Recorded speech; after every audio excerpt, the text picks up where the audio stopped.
Nandito na naman tayo sa ating favorite spot mga katropa. Ang lugar kung saan laging barado ang pakaliwa. Ayan o, diba? May truck pa na malaki o.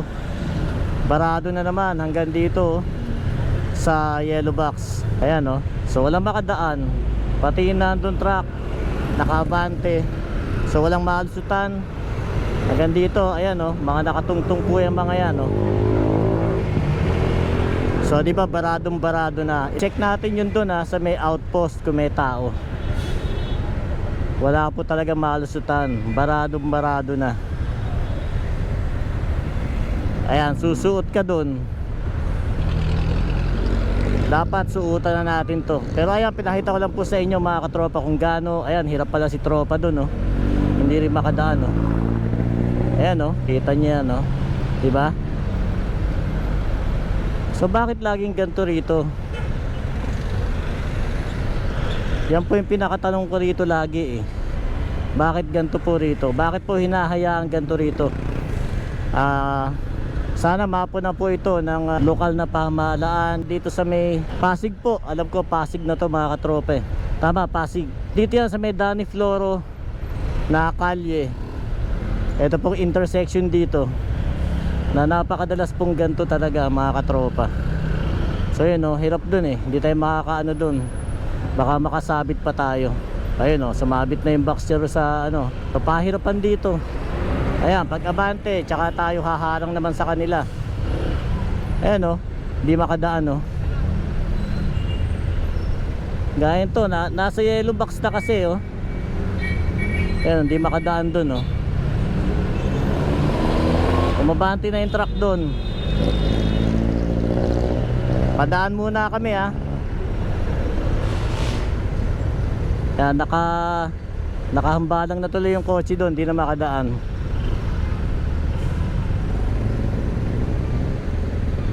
Bakit kasi ganito rito? Ayun so lusot na tayo rito dahil baka hindi tayo makalusot mamaya. O kumbaga tayo pa yung sasabit dito tayo pa yung makakadisgrasya dito. Ayan lampas-lampas to mga to bubusina ka pa. So check natin dito kung may tao dito. Walang bantay dito. Walang bantay. So ang tanong dyan, bakit laging ganyan? Diba? Pati mga tumatawid na apektuhan. Delikado. Ay nako, talaga naman napakaraming beses na videohan yung tagpo na yan dito mga katropa. Hanggang ngayon sana ma-actionan na po yan. Diyos ko, ano po nangyayari? Bakit wala pong traffic enforcer doon na nag-aasikaso? Lagi pong ganun doon. Pagkakaalam ko nandito sila. Ayan so bakit doon wala nakakakita? Alam ko meron po naka-assign bawat kanto, pero sana naman nairaradyo po yun sa mga nababandaan po ron sa may kanto ng Dani Floro corner Shaw Boulevard. Pasig po yan mga katropa. Kaya yung papunta kayo rito, pakaliwa kayo dito papunta ng C5. At yung mga nasa Shaw Boulevard naman punta ng EDSA, sana naman po huwag tayo lumampas dun sa yellow box. Sana respeto din po dun sa mga kakaliwa para hindi naman po naharangan. Kasi sobrang buhol-buhol na po yung kanina. Yun na po yung kanina yung pinakamalala na natsempuhan ko. Actionan nyo naman po para po hindi nagkakaganon. Sa isang highway mga katropa, marami tayong makikita dyan ng mga pedestrian lane. Ito gaya nito. Yan po yung tinatawiran ng mga tao kadalasan pagka wala pong overpass. Kaya nga lang minsan pupunta ko o nakikita ko parang nahihirapan po tumawid yung mga tumatawid ng pedestrian. Iba napupunta ko po na parang hindi sila na membreno pagka nasa pedestrian. Lalo na pagka nakita nyo may tao doon sa pinakakanto ng pedestrian, sana mapadaan po natin sila muna. So ibig sabihin kasi kaya po sila nandun ay tatawid sila papunta doon sa kabila. Kaya nga lang minsan nangyari nakipag-unahan pa po tayo, diba? Sama ko na po yung sarili ko sa pagtawid ng pedestrian kaysa doon sa mga taong tatawid talaga. Yan lang naman pinaka-designated na tawiran talaga ng tao. Ayan, gaya po yung nandun Kailangan pagka hago yung signal kung saan tatawid yung mga tao, dapat makatawid po sila ng tama para malaya silang makatawid mga katropa. Kaya dapat wag nating tutuntungan yung pedestrian lane Kasi para po talaga sa pedestrian yan o para po talaga sa tao. Kailangan full stop tayo para makatawid sila ng maayos. Minsan po yung iba nakikita ko nakipag-unahan po sa pagtawid ng tao. Kagaya po halos nung gano'n, no, di ba? Ayun, gaya nun, lumampas pa si ate ron.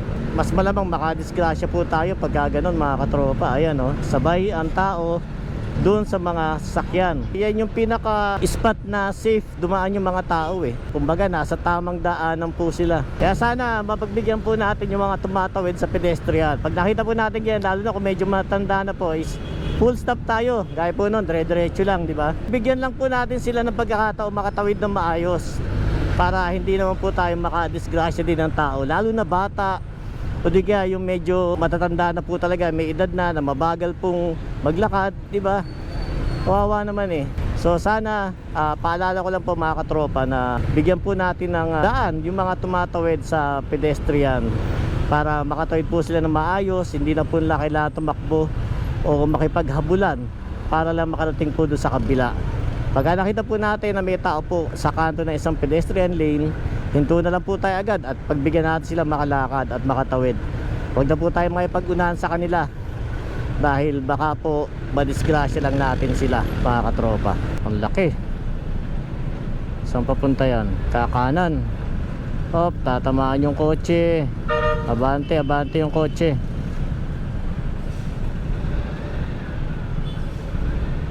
Laki. Alanganin pa rin yun nandun, oh. Yun, sakto na. Yan, bigyan natin sila ng daan. O yun, oh, hindi pa tapos eh. May mga dadaan pa yata. Bigyan natin ng daan yung mga tumatawid sa mga pedestrian, lalo na kung mga school zone po yan, para makatawid sila ng maayos. Yung pong hindi na kailangan tumakbo at nakipag-unahan po sa atin. Po mga katropa, paalala lang po yun para sa mga pedestrian po na tumatawid.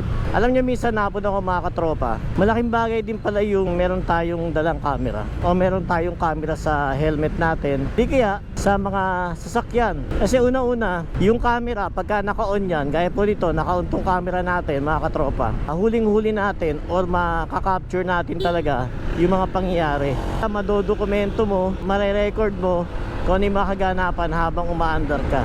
Bukod doon sa mga riding gears na ginagamit natin mga katropa, pwede rin natin isama sa listahan natin yung paggamit po ng action cam na kinakabit natin sa helmet natin.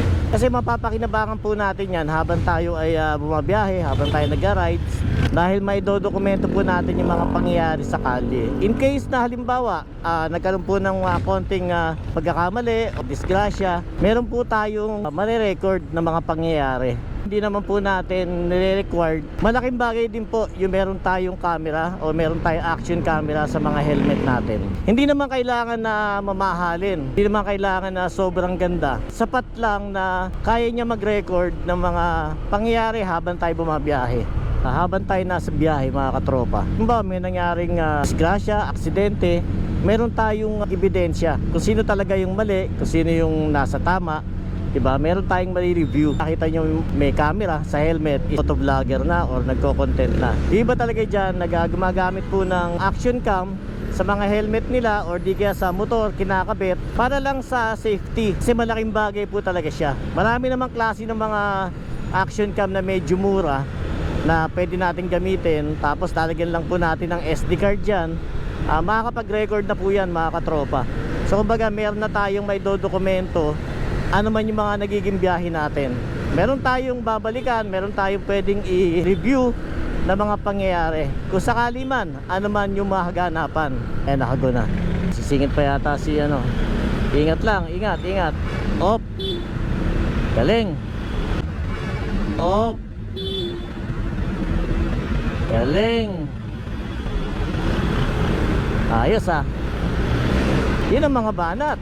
Galing sa kanan, biglang papasok sa kaliwa. Napakagaling. Eh kung umabanti na kagad ako nun, yun po, sana iwasan natin yung mga ganang mga katropa. Kita nyo, di ba? Nakuha natin sa camera. Kita-kita natin kung sino yung mali.